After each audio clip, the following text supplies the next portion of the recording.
everyone, and welcome to the One Stop Co-op Shop. This is Colin, and today we are going to play The Cult of Barnacle Bay.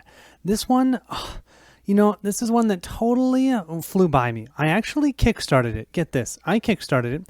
I busted it out to play one time, and then I sold it. Because I thought, I don't know if I really like this game. Well, that was when it first came out, I think 2 years ago is what it was. Well, then Hungry Gamer, who I highly recommend checking out his YouTube channel, I'll put it in the description below, he really likes this game, and I ended up watching one of his playthroughs, and I was like, what the heck? Well, it turned out I had done a couple rules wrong, and I thought this game was trash. When he showed me the right rules, I thought this game was awesome. So this is kind of a newer version of Zombicide with awesome animals instead of you're looking at zombies. So if you like animals, I mean, my son and I are in the middle of our campaign, and that's actually what I'm going to show you. I'm going to show you scenario 1.5. So that's not the first scenario. It's actually the third one in the first level. And then if you guys like that, I'm also thinking of doing a boss fight, so you can see the boss fights because they're pretty cool. So there'll be 2 videos overall for this game. But what's great about this game is there's 3 different level 1s, 3 different level 1.5 ones, and depending upon which way you choose, you'll get different scenarios. And you have that for level 1, level 2, and level 3. So that's pretty cool. Now, I'm really bummed because I sold my my Kickstarter version that I had before, and I had the High Tide expansion, which had a couple more unique enemy types. Well, now nobody can find it. I can't find a copy of it. So if you know anybody who's selling it, let me know. But otherwise, I'm just going to be using the base game. So with that, let's go ahead and set up the game, and then in our next video, we'll jump into the playthrough.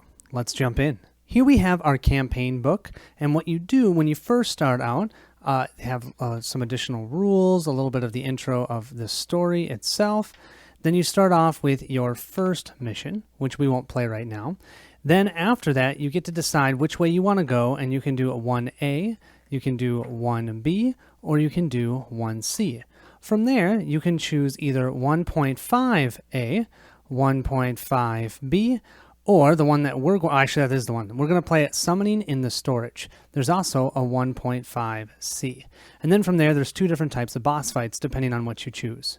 Since I'm not playing the full campaign on the channel, I'm not going to read you all this flavor text. You can certainly read it on your own. Just know that what we're trying to do is get into Barnacle Bay. There's been some evil creature that has taken over that area, and we, as the Wanderer cult, are trying to break free the people that are being controlled by this evil being. And I don't even know what it is because I haven't gone through the whole game yet.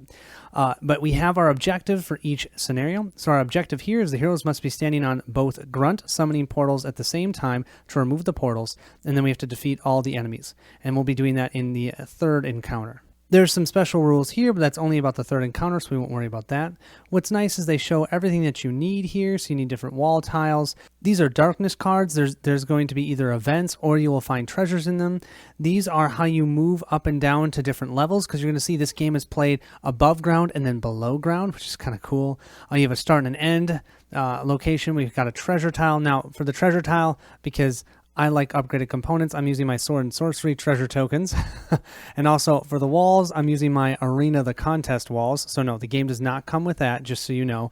That's just me because I like to use upgraded components when I can.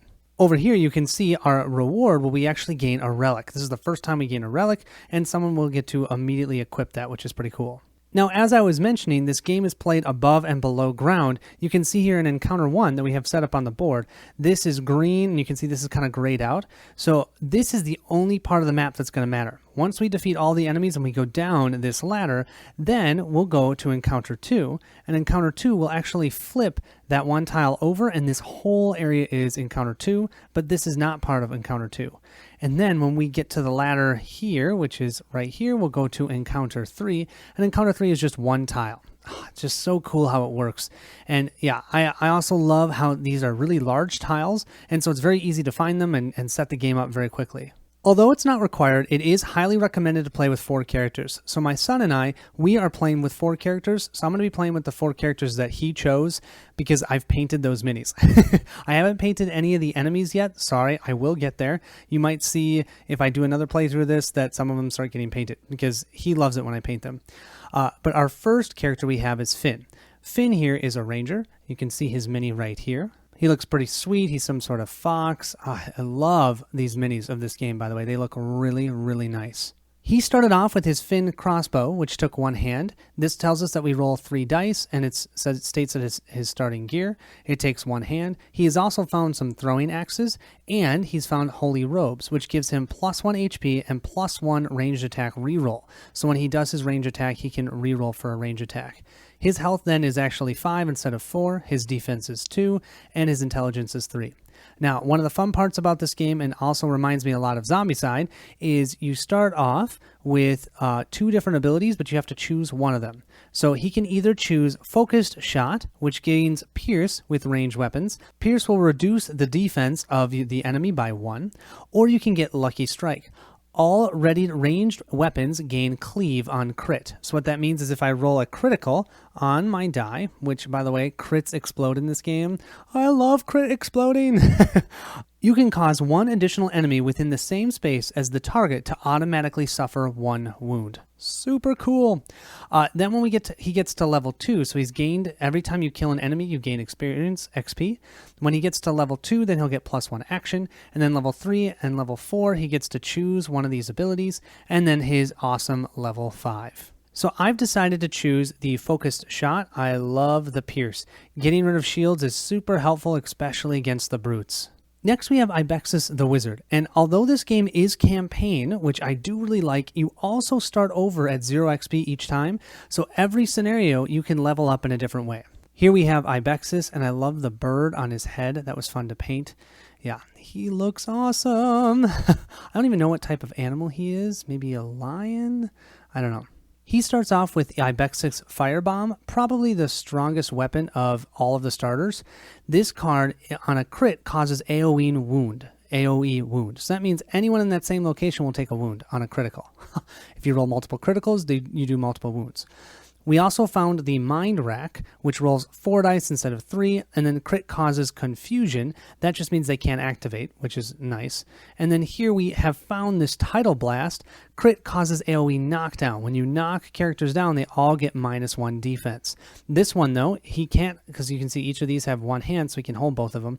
This one actually takes 2 hands. He probably has to do some sort of cool 2-handed move to use it. So I just have it in his inventory, but he can't use this unless he actually equips it. His 2 level 1 options are Mystic Affinity, +1 spell attack reroll, or Teleport. Once per turn, move 3 spaces freely. I like the 3 spaces freely, but that reroll on the spell, it's hard not to choose that. Here we have Tank. Tank is my son's favorite character. He's the Guardian. You can see here he probably has some sort of cool backstory because he has a fake arm holding that hammer, and then look at his shield. Oh, I love his shield. And of course his shell on the back. He's gotten 3 different loot items. He's got a stabby dagger. So this one he'll roll 3 dice, but he gets +1 defense reroll and attacks gain pierce. So now he has pierce. He used to just have this, which is just a regular hammer, roll 3, that's it.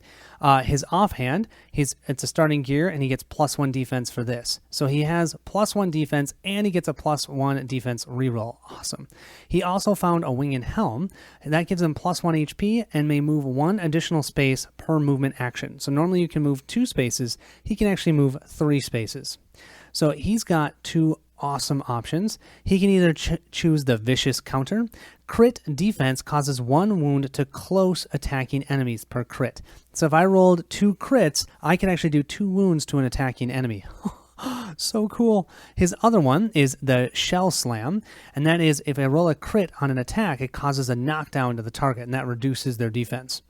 I like the crit knockdown, but man, the wounds when someone is attacking you, I have a hard time saying no to that action advantage. And I should note, you can see he has 5 health. He normally has the 2 armor, but he actually has 3 armor because of the shield. And of course, with the armor, he also gets the reroll and 2 intelligence.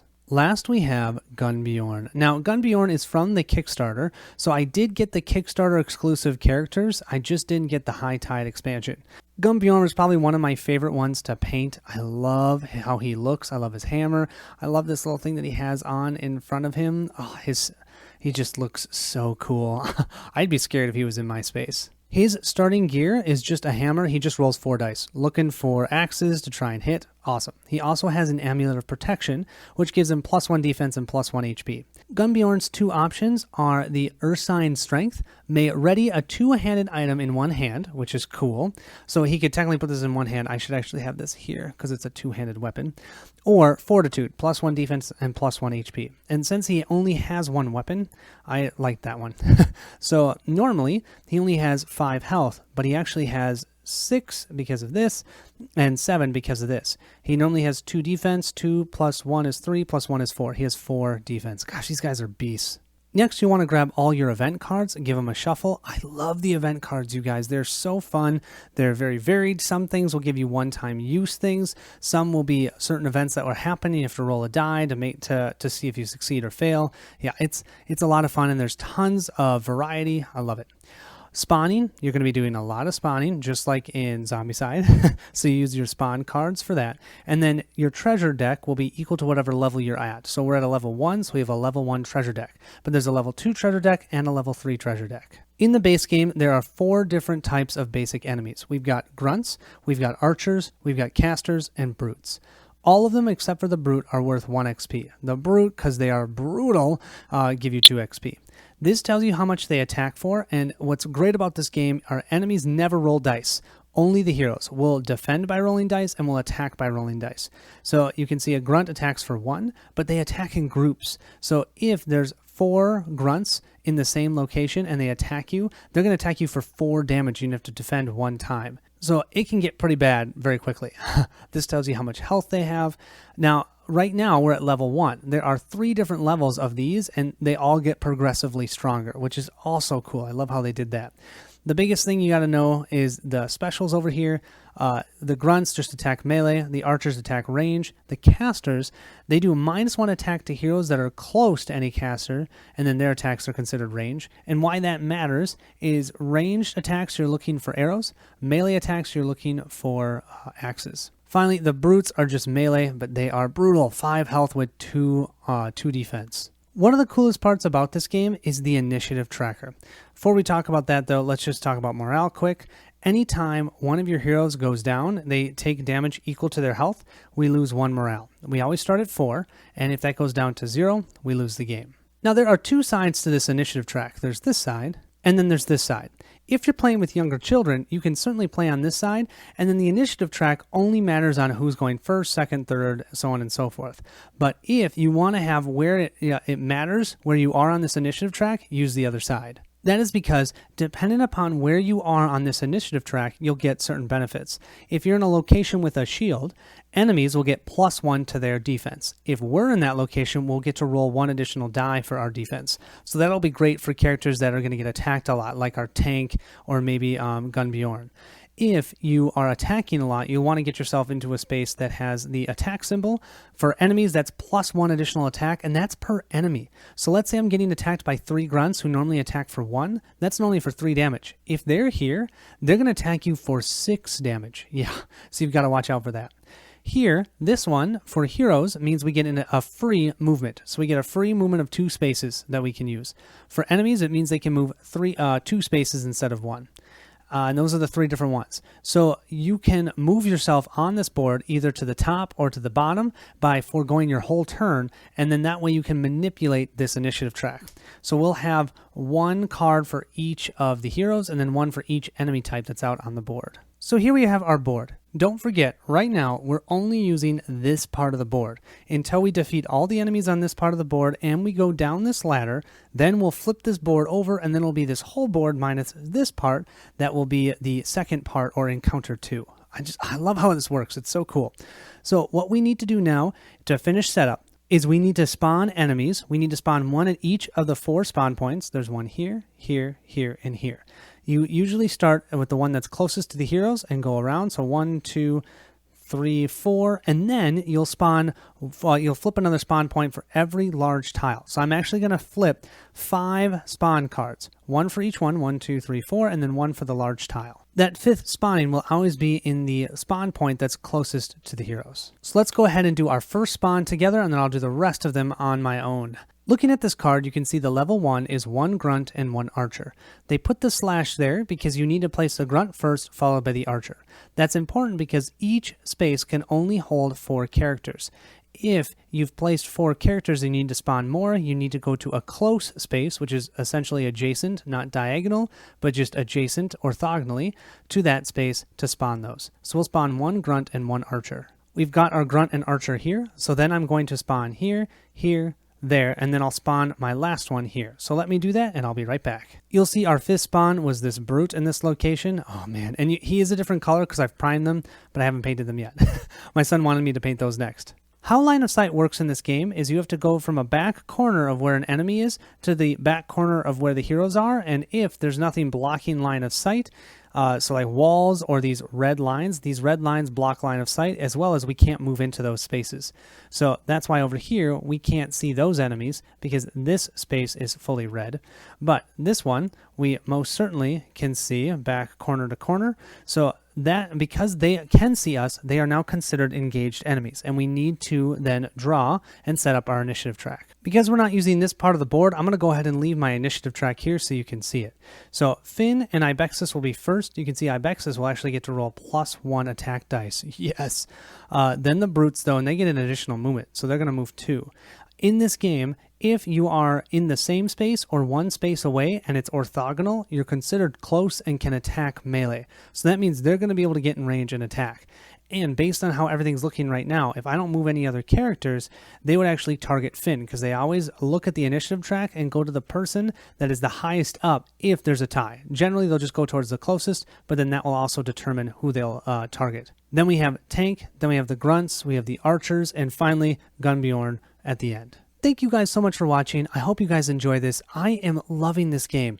It is not, a sword and sorcery, so it's not a game where there's tons of complexity, but playing this especially with my son is so much fun. It's not zombies. It's something that he can relate to. It's got, different creatures like a turtle and a bear, and he loves that. But I also still get that tactical feel of, where do I put him on the initiative track? And my son, who's 6, can totally understand that. So yeah, highly recommend this game if you have kids.